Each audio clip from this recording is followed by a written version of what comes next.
How's everybody doing out there? Mount Vernon Kid here, back again for some more reviews. And welcome back to Indie Showcase.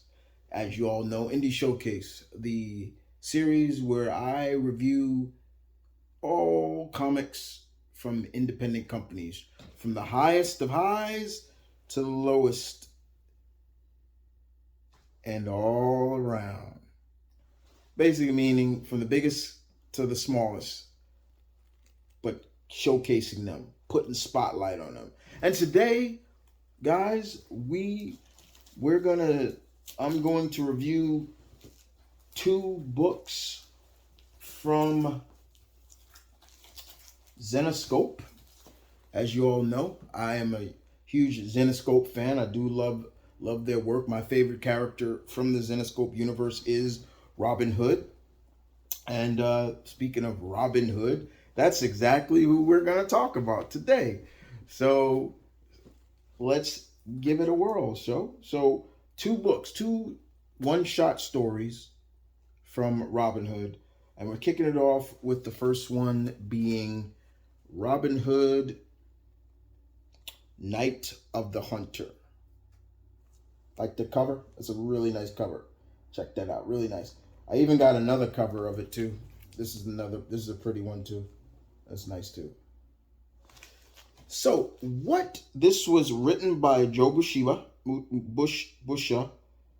Um, and so what was the story about?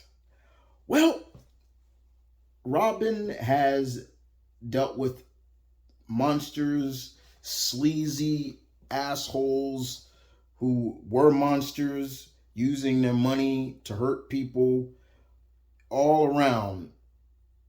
However, in this story, we see Robyn training. She's honing her skills, not just her archery skills, but just her skills in various other ways by a close friend of hers who has like this kind of obstacle course for her to keep her skills sharp.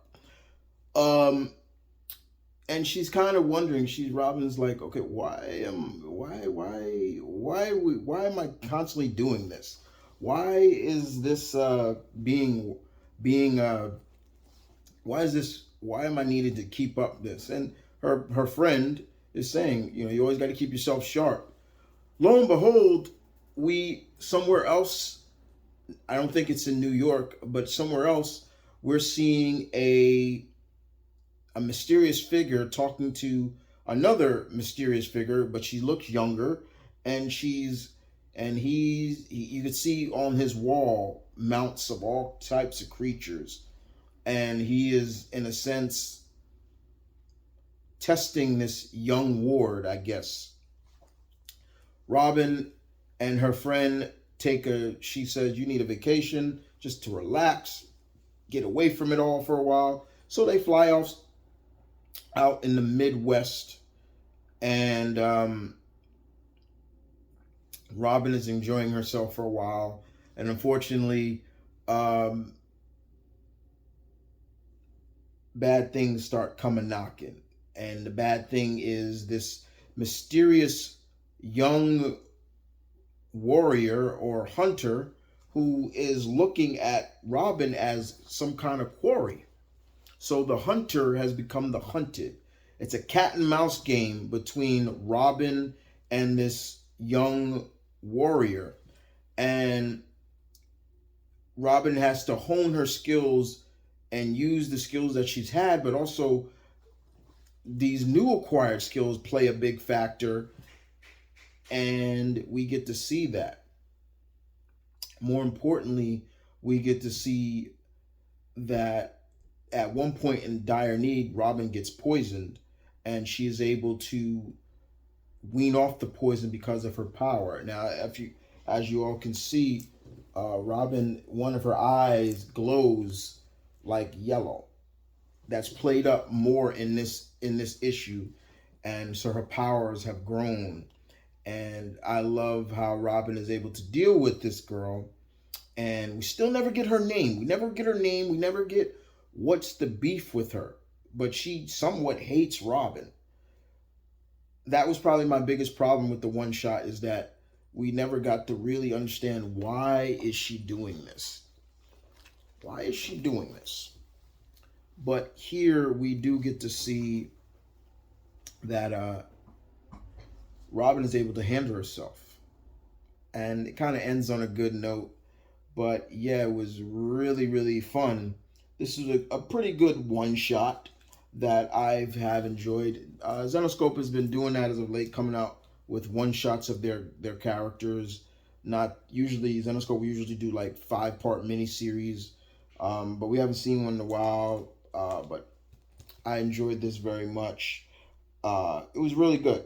It ends on a pretty good note, and that moves us to the next one shot.